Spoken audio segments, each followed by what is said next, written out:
In New York City politics, scandals are almost a daily occurrence, with headlines often filled with stories of intrigue, corruption, and unexpected twists. But every so often, a story comes along that is so strange, it leaves even the most seasoned New Yorkers shaking their heads in disbelief. This is the case with the so-called potato chip bag incident. According to reports, Winnie Greco, a former top aide to Mayor Eric Adams, allegedly attempted to hand a reporter cash, concealed inside a sealed bag of potato chips, following a campaign event in Harlem. The bizarre act immediately raised eyebrows and suspicions. Why would anyone go to such lengths to hide money in a snack bag, especially when dealing with a journalist? What makes this incident even more alarming is the timing. Both Greco and the mayor's campaign were already under investigation for unrelated matters, so this strange episode only added fuel to the fire and intensified public scrutiny. Now, the case has landed in the hands of the Department of Investigation. Across the city, New Yorkers are left to wonder, was this just a bizarre, isolated mistake, or does it point to a much deeper culture of secrecy and questionable ethics at City Hall? The outcome of this investigation could have far-reaching consequences, potentially reshaping the public's trust in city government for years to come. At the heart of this story is Katie Honan, a well-known and highly respected City Hall journalist for the city. Honan has built her reputation on her relentless pursuit of the truth, her commitment to transparency, and her dedication to holding those in power accountable for their actions. Every day she navigates the complex world of city politics, asking tough questions and shining a light on issues that matter to New Yorkers.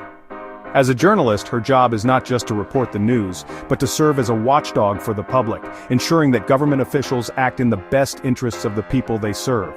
That's why the rules are so strict. Accepting gifts, especially cash, from sources is absolutely forbidden in journalism. Even the appearance of impropriety can damage a reporter's credibility and the public's trust in the media. The alleged giver in this case, Winnie Greco, was not just any city official. She was a longtime ally of Mayor Adams and served as the Director of Asian American Affairs. Her recent resignation came after an FBI raid, casting a shadow over her career and raising serious questions about her conduct. The relationship between a reporter and a political aide should always remain strictly professional. It's not about friendship or favors, it's about maintaining clear boundaries and upholding journalistic integrity. When Greco allegedly tried to pass cash to Honan, it wasn't just a simple mistake. It could be interpreted as an attempt to influence media coverage, which threatens the independence of the free press and the very foundation of democracy. This wasn't just a quirky or awkward exchange, it represented a potential breach of public trust, raising alarms about ethics in both journalism and government. When the press and political insiders collide, the stakes are incredibly high. The outcome can shape public perception, influence policy, and determine the future of accountability in our city. The incident unfolded after a Harlem campaign event. Greco texted Honan, asking to meet privately across the street, an unusual request. They walked to a nearby Whole Foods where Greco insisted Honan take a sealed bag of Hare's sour cream and onion chips. Only later did Honan discover a red envelope stuffed with cash inside the bag. Realizing the ethical breach, Honan immediately called Greco, who dodged her and suggested meeting later. Honan instead turned the evidence over to her editors, who reported it to city investigators. The secretive delivery and Greco's evasiveness made the situation look even more suspicious. For Honan, the choice was clear: protect journalistic integrity. When questioned, Greco called the cash gift a mistake and claimed it was a cultural gesture. Giving red envelopes is a Chinese tradition. Her lawyer echoed this, insisting there was no bad intent. But critics, including many Asian Americans, say this explanation doesn't add up, especially since the envelope was hidden in a chip bag and given in secret. Red envelopes are for holidays or special occasions, not secret meetings with journalists. Using culture as a defense only deepened skepticism and failed to explain the secrecy. The timing, the method, and the recipient all point to something more than a friendly gesture. The public isn't buying the excuse. The chip bag scandal is just one of Greco's mounting legal troubles, and it's far from the only controversy swirling around her. In recent months, her name has become synonymous with political intrigue and ethical questions in New York City. She's currently under federal investigation for allegedly funneling illegal donations to Adams's campaign, a charge that could carry serious consequences.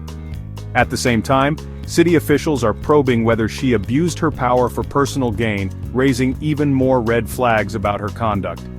In the wake of the chip bag incident, Adams's campaign took swift action, banning Greco from volunteering and making it clear they wanted to distance themselves from the growing controversy. The move was meant to send a message, but questions still linger. For everyday New Yorkers, this story is about much more than a single bizarre bribe attempt. It's about the fundamental trust people place in their government, and the crucial independence of the press to hold power to account. When public officials try to secretly influence journalists or manipulate the narrative, it doesn't just make headlines, it erodes public confidence and chips away at the very foundation of democracy. This story serves as a stark warning. Ethical lapses, no matter how odd or seemingly small, can have real and lasting consequences for everyone involved. The way the city responds to this scandal will reveal whether integrity and accountability still matter at City Hall, or if these values are slipping away. In the end, the potato chip bag is more than just a quirky detail. It's a symbol, a reminder that even the smallest acts can expose much bigger problems lurking beneath the surface.